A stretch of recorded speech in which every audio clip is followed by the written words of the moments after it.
শুভ সকাল বন্ধুরা। জন্মাষ্টমীর অনেক অনেক শুভেচ্ছা সবাইকে। আজ এই ভিডিওতে দেখাবো আমার শ্বশুরবাড়ি, আমাদের বাড়িতে জন্মাষ্টমীর পুজো। এই যে দেখতে পাচ্ছ, আমাদের ছোট্ট গোপাল স্নান করার জন্য রেডি হয়ে গেছে। আমি তার নিজে হাতে অঙ্গরাগ করেছিলাম।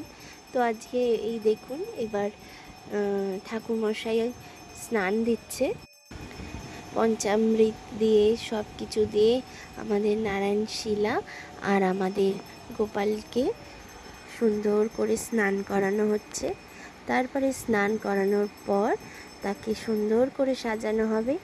আমি ওর জন্য একটা ড্রেস কিনে এনেছিলাম পিঙ্ক কালারের, সেটা আমি মায়াপুর থেকে কিনে এনেছিলাম। তো ওকে দেখলে সাজানো হয়ে গেছে। তো এবার পুজো হচ্ছে, আরতি হচ্ছে। আজকে অনেক খাটাখাটনি গেছে, সকাল থেকে ভোগ রান্না করার সব কিছু। আর এই যে দেখলেন আমার পতিদেবতা, আর এই যে আমার মেয়ে, ও আবার হ্যালো করছে সবাইকে। তো যাই হোক, আমাদের পুজো শুরু হয়ে গেছে। তো এই হচ্ছে হোমযজ্ঞ হচ্ছে। তো এবার বলো, জানিও আমাকে তোমাদের কাদের কাদের বাড়ি জন্মাষ্টমীর পুজো হয়, সুন্দর করে গোপাল সোনাকে ভোগ দেওয়া হয়, পুজো করা হয়।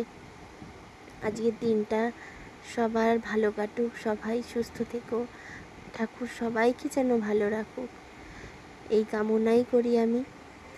এই দেখছো আমাদের এটা ঠাকুর ঘর, আমাদের ঠাকুরকে দেখাবে এক্ষুনি।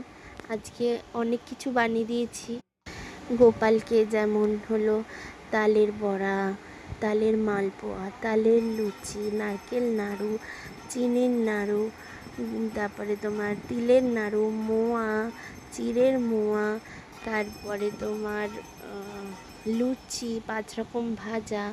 আমাদের জন্মাষ্টমীর দিন শুকনো ভোগ দেওয়া হয়, আর পরের দিন নন্দ উৎসব, সেই দিন ঠাকুরকে অন্ন ভোগ দেওয়া হয়। এই যে দেখছো আমি ভোগ নিয়ে আসছি ঠাকুরের, তো ভোগ দেওয়া হলো।